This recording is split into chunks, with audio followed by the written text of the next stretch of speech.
வணக்கம் மக்களே. இன்றைக்கி நம்ம இந்த வீடியோவில் என்ன பார்க்க போகிறோம்னா, யார் குடிகாரங்க, அளவுக்கு அதிகமாக மது அருந்துறவங்க மட்டுமே குடிகாரங்களா, இல்லை அளவோடு குடிச்சிட்டு போகிறவங்க குடிகாரங்களா, இப்படின்றத பற்றி நம்ம பார்க்க போகிறோம்.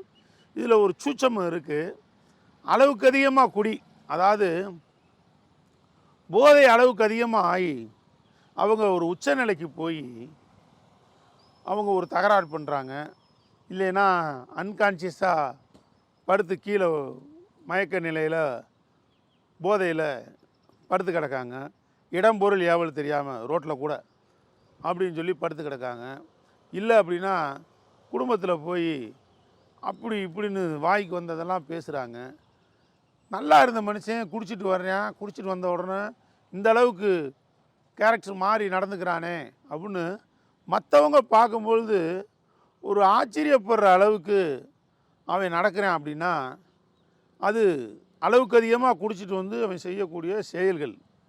இதில் நம்ம குடியாரேன் அப்படின்னு சொல்லி அவங்கள முத்திரை குத்திடுறோம். இது வாஸ்தவமானது தான், இதில் மாற்றுக்கிறதுக்கு இடம் இல்லை. அளவுக்கு அதிகமாக குடிச்சிட்டு அவங்க கேரக்டரே மாறி சம்பந்தம் இல்லாமல் நடந்துக்கிறாங்க அப்படின்னும் பொழுது அவங்க குடியாருங்க தான், இதில் மாற்றம் இல்லை. ஸோ இதில் இன்னொரு விஷயமும் அடங்கியிருக்கு. என்ன அப்படின்னா, ஒரு சிலர் பார்த்தீங்க அப்படின்னா கொஞ்சமாக தான் குடிப்பாங்க.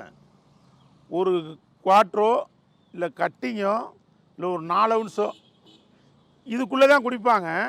ஆனால் அதை குடிச்சிட்டு ஒரு அளவுக்கு அதிகமாக குடிச்சிட்டு ராக் பாட்டம் பண்ணார் பார்த்தீங்களா. இப்போ ஏற்கனவே நான் சொன்னேன் இல்லையா, அந்த மாதிரி அவங்களுடைய நடவடிக்கை இருக்கும். இது நீங்கள் ஒரு சிலரை பார்க்கலாம்.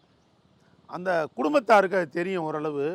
அவங்க நெருங்கின நண்பர்களுக்கும் இந்த விஷயம் தெரியும்.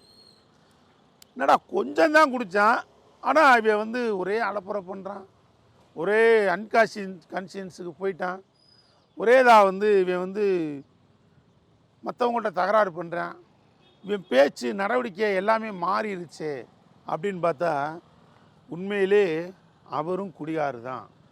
இவர் குவாட்ரு தான் சாப்பிட்ருக்காரு. இவரை எப்படி நம்ம குடியார் லிஸ்ட்டு சேர்க்க முடியும்? நம்ம வீடியோவில் நிறைய என்ன சொல்லியிருக்கோம், அளவோடு குடிச்சிட்டு அவங்கவுங்க வேலையை பார்த்துக்கிட்டு அப்படியே போயிட்டாங்கன்னா குடியாரம் இல்லைன்னு நம்ம லிஸ்ட்டில் சொல்லியிருக்கோம்.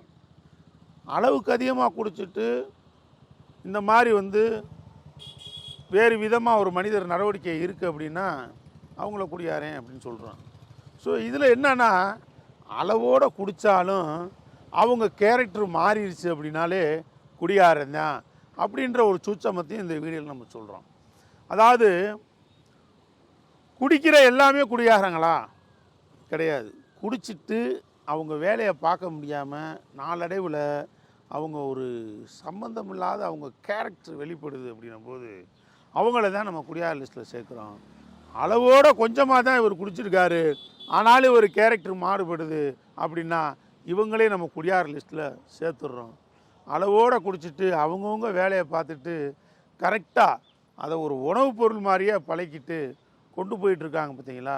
அவங்க குடும்பத்தை பார்க்க, அவங்களுடைய சொந்த வேலைகள் விஷயமாக இருந்தாலும் சரி, எல்லாத்துலேயுமே ஒரு கரெக்டாக கம்ஃபர்டபுளாக குடித்ததே தெரியாத அளவுக்கு அவங்க ஒர்க்கை மறுநாள் ஸ்டார்ட் பண்ணிட்டாங்க அப்படின்னா அவங்களையும் நம்ம குடியார் லிஸ்ட்டில் நம்ம சேர்க்கலை.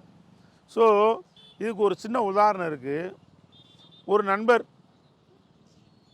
நல்லா குடிக்கிறாரு, குடிச்சிட்டு கடற்கரை பக்கம் போயிட்டுருக்காரு. போயிட்டுருக்கிறவர் கொஞ்சம் போதை அதிகமாகிடுச்சு அவருக்கு. இந்த கண்ணாடி இருக்குது பார்த்தீங்களா, இந்த கண்ணாடியை கழட்டி வச்சுட்டு அவர் என்ன பண்ணுறாரு அப்படின்னா தண்ணி அடிச்சுட்டு இந்த ஸ்நாக்ஸ்லாம் சாப்பிட்டுட்டு இருந்திருக்காரு. ஒரு கட்டத்துக்கு மேலே போதை அதிகமாகனா இரவு சாயங்காலம் பொழுது கொஞ்சம் சூரியன் இறங்கி ஒரு மாலை பொழுது ஆயிடுது. அப்போ இவர் என்ன பண்ணுறாரு, நம்ம கிளம்புவோம் அப்படின்னு சொல்லி அந்த கண்ணாடியை பார்த்துருக்காரு. கண்ணாடி எங்கே இருக்குன்னே அவருக்கு தெரியலை. அப்போ கையை வச்சு தேடுறாரு. தேடி ஒரு வழியாக அந்த கண்ணாடியை கண்டுபிடிச்சிடுறாரு. ஸோ பெரிய இருட்டும் கிடையாது, ஒரு மாலை பொழுது, வெயில் இறங்குற டைம்தான், நல்லாவே தெரியுது. ஸோ அவரால் அந்த கண்ணாடி வச்ச இடத்த கண்டுபிடிக்க முடியலை. கண்ணுக்கு முன்னால் தான் இருக்குது. இருந்தாலும் அதை தடவி தடவி தேடி அதை எடுக்கிறாரு. எடுத்து முடிச்சுட்டு அப்படியே வந்துடுறாரு வீட்டுக்கு. நைட்டு பூரா அவருக்கு ஒரே யோசனை, ஏன் இந்த மாதிரி நம்ம நடந்துட்டோம்? நம்ம வச்ச கண்ணாடியை வந்து நம்ம கண்ணுக்கு முன்னால் இருந்திருக்கு, இதை நம்மளால் கரெக்டாக எடுக்க முடியலை, இது எனக்கு என்ன பிரச்சனை அப்படின்னு யோசிக்கும்போது அவருக்கு ஒரு விஷயம் ஸ்பார்க் ஆகுது. இந்த மது போதையில் வந்து நம்ம இந்த மாதிரி ஒரு மறதித்தன்மை வந்துருச்சு, நம்ம அதை சரியான முறையில் ஹேண்டில் பண்ணி அந்த கண்கண்ணாடியை கூட எடுக்க முடியாத நிலை தடுமாறி இருக்கும் அப்படின்றத அவர் உணர்றாரு. அதுக்கப்புறம் இந்த போதை பழக்கத்திலேருந்து நம்ம வெளியே வரணும் அப்படின்னு சொல்லி அவர் முடிவு பண்ணுறாரு. அதுக்கான சிகிச்சை மேற்கொள்கிறாரு, சில விஷயங்களை கடைப்பிடிக்கிறாரு. அதுக்கப்புறம் போதை பழக்கத்தை விடுறாரு. இதே மாதிரி இன்னொரு நபர் நல்லா குடிக்கிறாரு, வீட்டுக்கு போயிடுறாரு.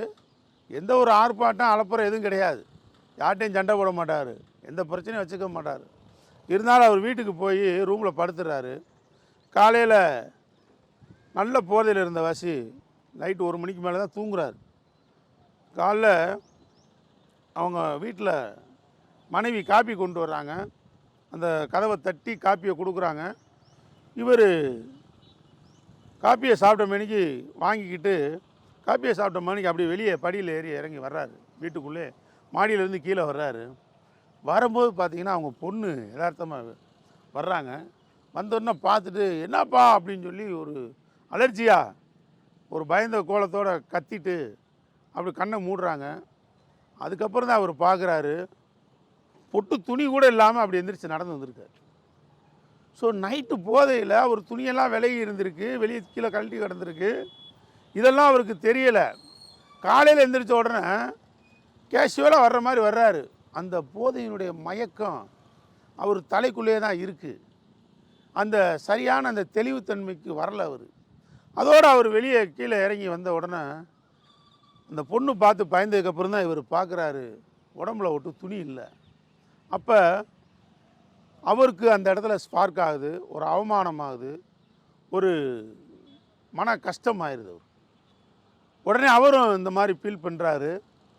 பண்ணிவிட்டு இவ்வளோ தூரத்துக்கு நம்ம வந்து மோசமான செயலை செஞ்சுருக்கோமே நம்மளை அறியாமல், இது என்ன காரணம், நம்ம போதை தான் நம்மளை வந்து இந்த அளவுக்கு பட்டிருக்குன்னு சொல்லி அவரே அதை உணர்ந்து மறுநாளில் இருந்து அந்த ட்ரிங்க்ஸை விடுறதுக்கு உண்டான வேலைகளை பார்க்க ஆரம்பிச்சு அவரை செல்ஃபாகவே அதுக்கு உண்டான வேலைகளை பார்த்து மற்றவங்க உதவியை நாடி டாக்டர் சப்போர்ட் இந்த மாதிரி நான் எடுத்துக்கிட்டு இந்த இதில் இருந்து வெளியே வரணும்னு முடிவு பண்ணுறாரு.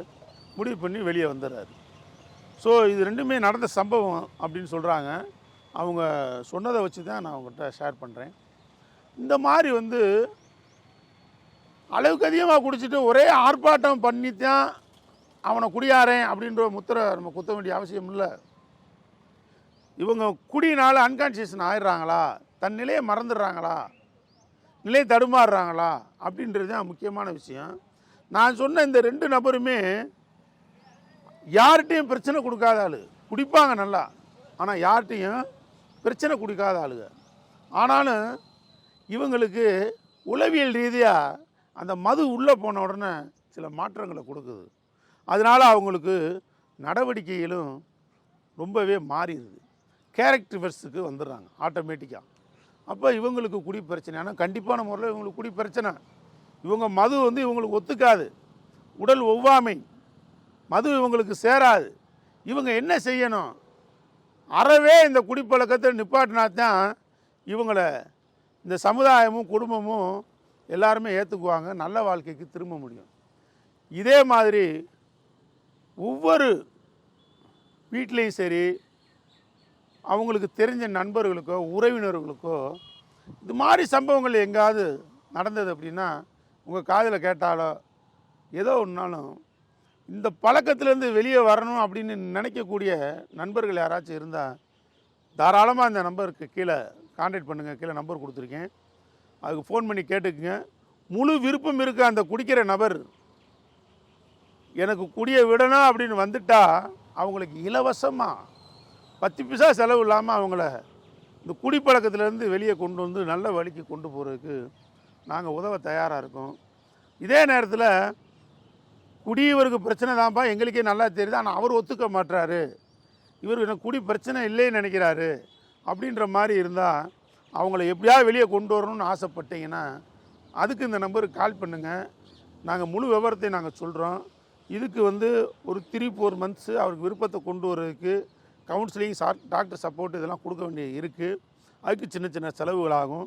அதையும் நம்ம இந்த கால் பண்ணிங்கன்னா உங்களுக்கு ஒத்துழைச்சு விவரங்களை சொல்ல தயாராக இருக்கும். ஸோ என்ன சொல்ல வரேன் அப்படின்னா, குடியில் விருப்பம் இருக்கிறவங்களும் குடியை விடலாம், விருப்பம் இல்லாதவங்களையும் குடியை விட வைக்கலாம். இதுக்கான ஆப்ஷன்ஸு கண்டிப்பான முறையில் இருக்குது. விருப்பம் உள்ளவங்களுக்கு இலவசமாகவும், விருப்பம் இல்லாதவர்களுக்கு சில பொருள் செலவு, பணச்செலவு செய்து நம்ம அதிலேருந்து வெளியே கொண்டு வரதுக்கு உண்டான வழிமுறைகள் இருக்குது. தொடர்ந்து இந்த வீடியோவை பார்க்குறவங்க மற்றவங்களுக்கு ஷேர் பண்ணுங்கள்.